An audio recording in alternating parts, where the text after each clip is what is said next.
coming off an extended break, Cowboy football hosts Kansas State on Friday. OSU softball and baseball get back into the swing of things.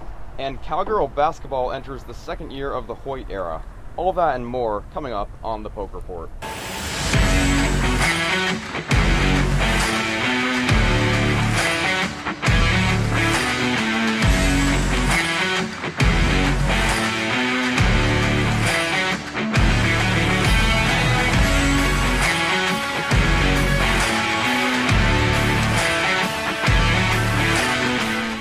Welcome to the Poke Report. I'm Toni Wetmore. And I'm Griff McClellan. Coming up, we will discuss how Cowboy football has fared under Friday Night Lights, as well as taking a glimpse at how student athletes are managing their mental health. But first, Toni, we're going to discuss some Cowgirl softball. That's right, Griff. OSU softball hosted Wichita State this weekend in a fall ball scrimmage here at Cowgirl Stadium. Emma Lightfoot has that recap. The Oklahoma State Cowgirls have started the fall ball season with a bang. With a young roster and only a few returning players, Cowgirl softball's season was uncertain coming in. After the first two games, though, they have left little to no room for doubt. A key factor in the team's impressive performance is grad student and pitcher Lexi Kilfoyle. In her second year with the team, Kilfoyle has confidence that they have what it takes to be successful, not only on the talent side, but also on the relationships side. Team bonding is really important because someone said like 60% of our roster is all brand new. So I think forming those like relationships and knowing that like everyone has each other's best interests at heart has been, absolutely huge. And so, in the off season, you're just working on getting stronger, like perfecting little things. So I think there's a lot of good takeaway, and I think we just need to keep getting stronger and keep learning from our mistakes and just looking back on the good and going from there. While focusing on the good, the Cowgirls have experienced a leadership change within the team. Last season, this leadership brought the Cowgirls a 48-14 record, a Big 12 Conference Championship, and a bid to the Women's College World Series. This season, Coach Kenny Gajewski has the same goals for the team, just under new leadership. Yeah, she's just been a blessing to us, the way she goes about her stuff, and she's just a gentle giant, just the sweetest person, and when she gets out here on this field, it's special to watch. Pitched very well today. Had a great hit. Two. I think she had two hits. Hit one ball really hard. So she's just a great person to have in the clubhouse. Be on our field. A person that when she goes out there, our team they feel good about. With Kilfoyle stepping up as a leader on the team, the Cowgirls will finish the fall ball season with high expectations for how the spring season will unfold. For right now, though, their focus is on the home matchup against Seminole State on October 10th at 6:30 p.m. For the Poke Report, I'm Emma Lightfoot. Thanks, Emma. I'm looking forward to see how Kilfoyle will build off last year's success. Yes, Toni, I couldn't agree more. And while we're at bat, Cowboy baseball was back in action at O'Brate Stadium last weekend. Nathan Shell brings us home. Take it away, Nathan. Baseball is back in Stillwater. Oklahoma State took the field for some fall ball exhibition game action on Saturday. Despite a slow start, the Cowboys surged back and defeated the visiting UCO Broncos 11-3 in O'Brate Stadium. Although the game does not count toward OSU's record, the Cowboys showed positive signs on both sides of the ball. With plenty of pokes not returning due to expired eligibility and the MLB draft, the team looks a lot different from last year. Yeah, we're learning a lot about our team. We have 20 some odd new faces. So we're just trying to get those 20 guys and returning 20 players built into a team that sees the game through the same lens and plays for each other. The performance of underclassmen will be a vital piece to the Cowboys' success. OSU weathered the storm and held the Broncos scoreless for the last 8 innings. With us being young and new this year, I don't think it's going to be at any disadvantage or us be any different than what we have been in the past. I think that, we're just trying to focus on the team aspect. If you have seats in the outfield this season, you might end up with one of these. Last year, the Cowboys finished first in the Big 12 with 108 home runs. With 5 home runs versus UCO, they picked up right where they left off. Nolan Schubert was an instrumental part to the Cowboys' offensive attack. He went yard twice on Saturday. He's got big shoes to fill as a sophomore, but he's confident in this year's roster. But I think this year, there's a big switch in being team first, and having good team at-bats and having guys on the mound throwing strikes for our team. And I think so far we're showing a great atmosphere of that. The Pokes will be back in action on October 14th when they host the Kansas Jayhawks for another exhibition game. The time of the first pitch will be released soon, and admission is free for the public. For the Poke Report, I'm Nathan Schell. Thanks, Nathan.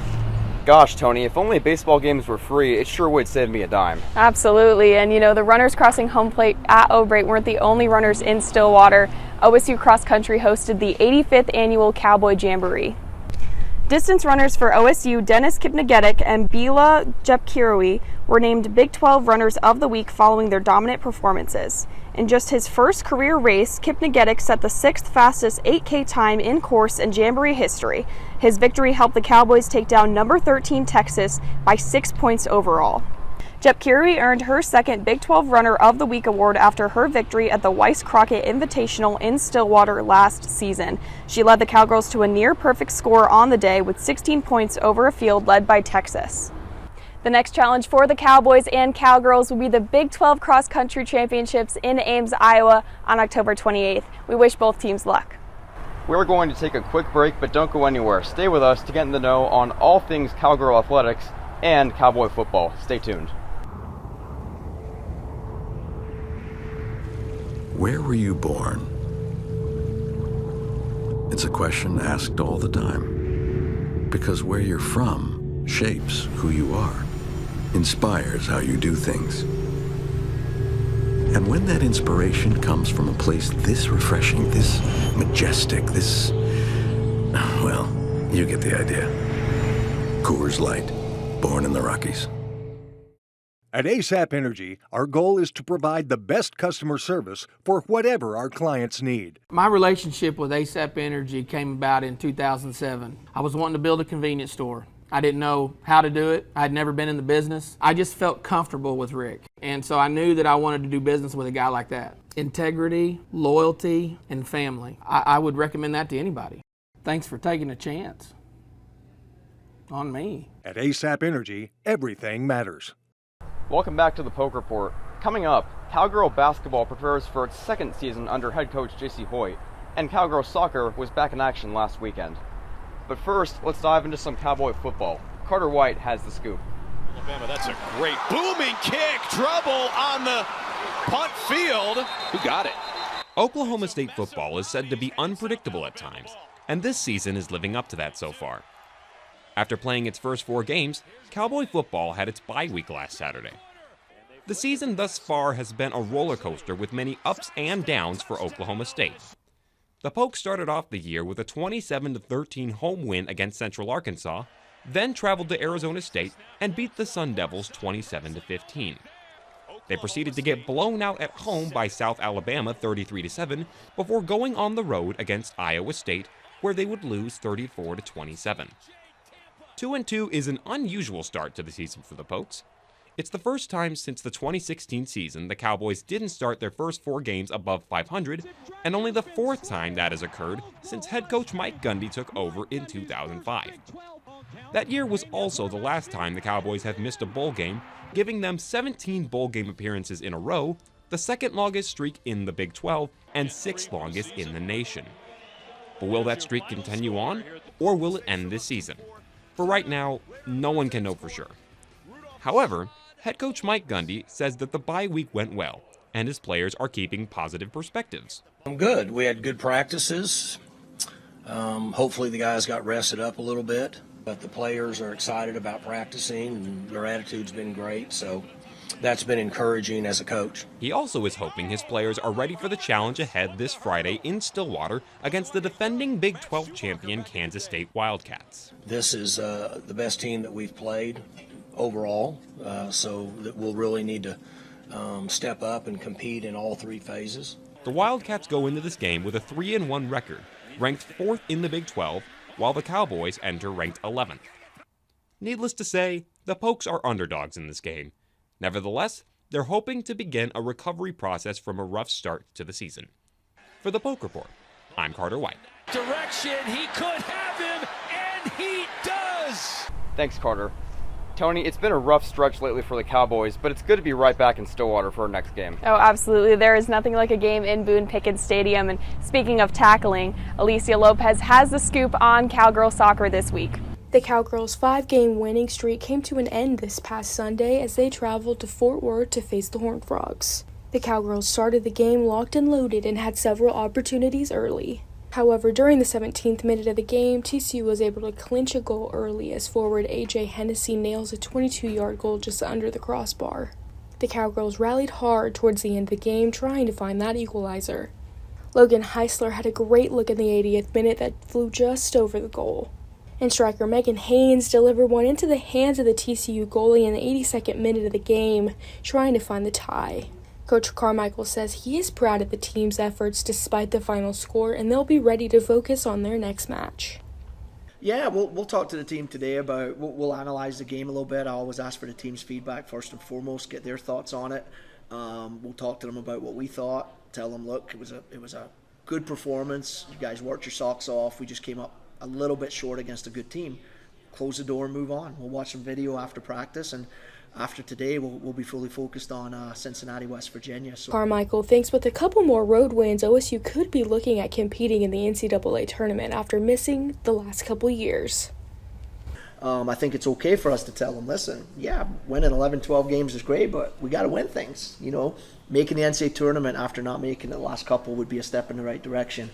And right now, we're top 4 in the Big 12. So if we can go on the road and get 2 good results, we certainly have a chance to be in that title race as we go down the wires. In defender, Summer Chafin says to get there, the team's bond off the field is key. Aspect of it, we all are thinking about one another and how we can best support and encourage one another off the field. And when you have all of those things working together off the field, it translates on the field very seamlessly. The Oklahoma State Cowgirls on the road the next couple games, Thursday in Cincinnati and Sunday in West Virginia. For the Poke Report, I'm Alicia Lopez. Thanks, Alicia. Feels like the Cowgirls have been on the road for a while. Yes, and moving on to the hardwood, Cowgirl basketball prepares for its upcoming season. Dylan Walker keeps us updated. JC Hoyt closed out her inaugural season with Cowgirl basketball on a high note, but the schedule they have set for this year will certainly be a challenge. Throughout non-conference play, OSU will face hefty Power 5 competitors. The Cowgirls face top-ranked opponents including Colorado, who's in top 25, Ohio State, who's in the top 5, Oregon, and Penn State. Hoyt's goal with the non-conference schedule is to give the team ample amount of competition before Big 12 play starts. No doubt about it, we are going to be battle-tested and really know what we're made of when we get to conference.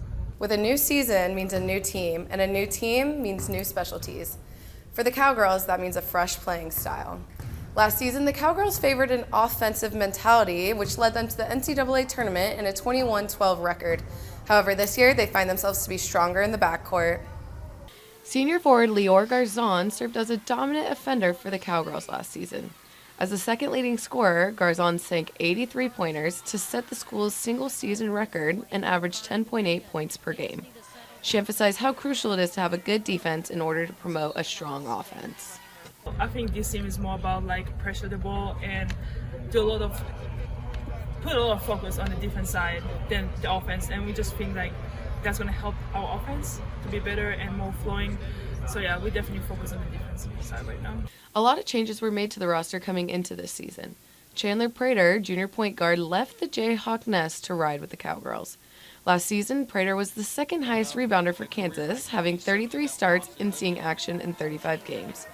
However, Prater emphasizes how she wants to be a part of a program that promotes camaraderie while also boosting competition. I think about the energy that we bring during practices, how everybody's enjoying themselves during preseason running practices. That's not usual. So I just get a feeling that everyone's going to work hard, we're going to be locked in, and we're going to have a lot of fun. For the Poke Report, I'm Dylan Walker. Thanks, Dylan. Cowgirl basketball had a phenomenal year last year. I can't wait to see what JC Hoyt has in store for her second year. Me too. And let's trade the sneakers for skates now. Brock Mills has an inside look at the OSU hockey team. The coolest game at Oklahoma State University. The Oklahoma State Ice Hockey Club team has now entered its third year as a program. In September of 2021, the team officially announced that they were recognized as a club sport and affiliated with the university. This brought excitement around campus due to the state of Oklahoma not being a traditional hockey market. The launch of the club team was able to generate lots of support. Fans would fill the bleachers at Arctic Edge Arena, and fans would buy the merchandise. Many students were intrigued to see what ice hockey would look like at OSU. Last year, the team saw much success both on and off of the ice. Most notably, however, would be in the first ever Bedlam on Ice played at the BOK Center in Tulsa. We had 7,000 people show up for that. It was insane. I never played in front of that many people before. None of the team has. We were so thankful everyone showed up. A packed arena venue for a historic rivalry and a new sport was a major opportunity for both clubs to grow their popularity. Following the success of Bedlam, the club announced a partnership with the Tulsa Oilers, providing the Cowboys a rink for both practices and home games. So now we play at the Oilers Ice Center in Tulsa, and they're actually building 2 new sheets of ice at their Wee Street arena. And that partnership just kind of means like we get to use their facilities and stuff. We get to use their trainers. Their coaches come out and help coach. Their skating coaches, strength coaches. With their busy travel schedules, the players look to find a healthy balance between their time on the ice and their academics. So there's a lot of free time when going to and from games and stuff. So a lot of time to get your homework done there. And our practice isn't until 9 at night, so you use most of the day to get your homework done, and it shouldn't be much of a problem. The OSU hockey team looks to build off of its success from prior seasons as they continue to grow the game of hockey and their knowledge here on campus and beyond. For the Poke Report, I'm Brock Mills. Thanks, Brock. I'm glad to see that hockey is gaining some popularity in Oklahoma. Being from the north, I've missed watching it. We're going to take one last break, but when we return, we're going to look at how student athletes manage their mental health, as well as all things football. Stay tuned.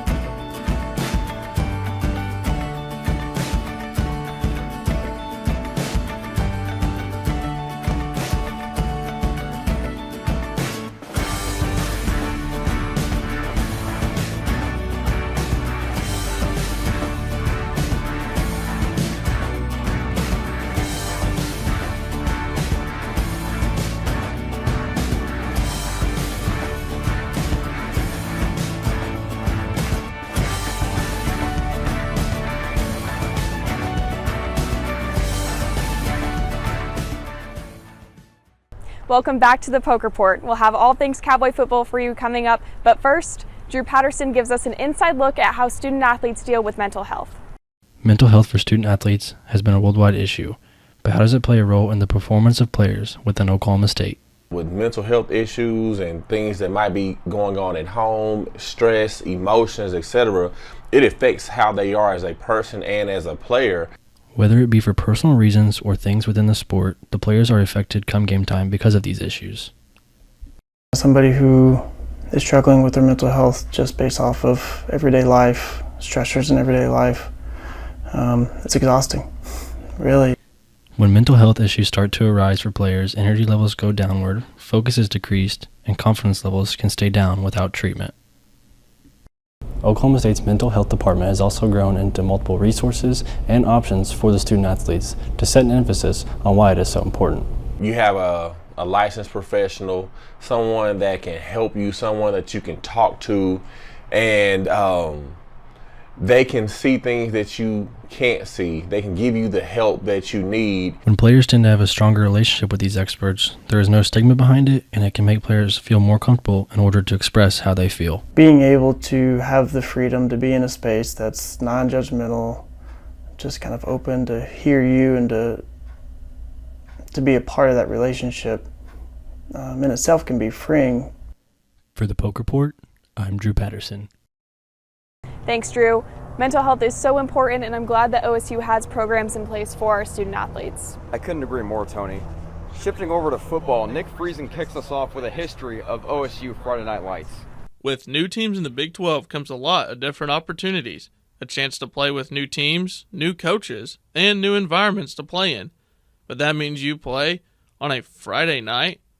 OSU will do that on Friday when it takes on Kansas State. The reason for that, conference realignment. With the Big 12's new TV deal, most if not all the teams will get a chance to play on more days than just Saturday. Cowboys head coach Mike Gundy says he's happy the fans are still showing up, even if it's on a Friday. I've been very pleased with it and thought that the fans have been awesome and would expect nothing else from them and the students on Friday night. It is not uncommon for Oklahoma State to play on Friday nights. The last time OSU played on a Friday night came in the 2019 season opener when Oklahoma State hit the road to take on Oregon State. It was Spencer Sanders' first start in the Cowboy uniform, and it was a successful one as OSU took the 52-36 win over the Beavers. Before that, Oklahoma State took on South Alabama on a Friday night in 2017. Quarterback Mason Rudolph went for 335 yards and 3 touchdowns as the Cowboys beat the Jaguars 44-7.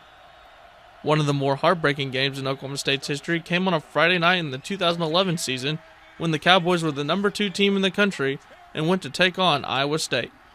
Both teams went back and forth all night, and it was Iowa State upsetting Oklahoma State 37-31 in double overtime, crushing the Cowboys' dreams of making the national championship. With the Big 12's new TV deal, Oklahoma State playing on Friday nights will become the norm for the next few years. And while these tailgates will be set up in the next coming days, as for the players, they don't care. Really just cleaning up my technique for this week. I had some mistakes early on in the Iowa State game, so really just picking up from where I left off last game. No, not really. Same preparation. We just got to go out here and be the best that we can be and just execute the way that we're supposed to. But, just different game, just treat it like it's high school, Friday Night Lights. But just go out there and have fun. Kickoff on Friday is set for 6:30 p.m. inside Boone Pickens Stadium. For the Poke Report, I'm Nick Friesen. Thanks, Nick. Toni, have you ever been to a Friday night football game? I have not in the college level, just in high school, but I'm excited to see this Big 12 matchup and a blackout game, so should be some great energy. And speaking of Big 12, we have our Big 12 analyst Chase Horsley joining us now. Chase, what do you have for us? Guys, there's a big game in Dallas, Texas this weekend. Red River rivalry, the 7th time since College Game Day showed up since 2001. The Longhorns 63-50-5 against the Sooners, but it's coming in after a huge win last year, a 49-0 win over the Sooners last year. Dylan Gabriel comes into this one with 1,500 yards. Quinn Ewers about 1,300 yards. But the Sooners haven't been tested defensively. The Longhorns have, especially against that game with Alabama. Going to be 2 totally different teams, but this time it's undefeated squads matching up there at Red River. Certainly the most compelling matchup of the week, if not the year. It's a date we've had marked on our calendars since day one. So without further ado, guys, let's dive into our weekly picks. Chase, who you got? So for the OU Texas game, and I just talked about it, the Sooners have not been tested defensively, so I've got to go the Longhorns in a close matchup, but the Longhorns win this one. Absolutely. Every year with this matchup, I feel like it's a lose-lose. I don't want Texas to win. I don't want OU to win, but I'm going with Texas this year. I'm siding with Texas as well. Both teams are 5-0 for the first time since 2011 that both teams will face each other undefeated. It's going to be a high-scoring affair similar to what we had 2 seasons ago. I think Texas will emerge victorious. Next in our list in the Big 12, staying with UCF and Kansas in Lawrence, Kansas. Who do you have, Chase? Guys, I want to go Kansas really badly, but I went Kansas last week against Texas and then find out that Jalen Daniels had a back spasm and didn't play, so Jason Bean was playing. I just can't trust that again this time. I think McClellan can get the job done with UCF. They just came off of a heartbreaker with Baylor, so I'm going the Knights to win at Kansas this weekend. Second that, 100%. UCF is my pick. Daniels' injury is a concern to me. KU got exposed last weekend in Austin, and UCF is hungry for revenge, just like you said. I'm taking UCF. Next on our list, we go to Ames, Iowa again, with TCU coming into town. Who do you have?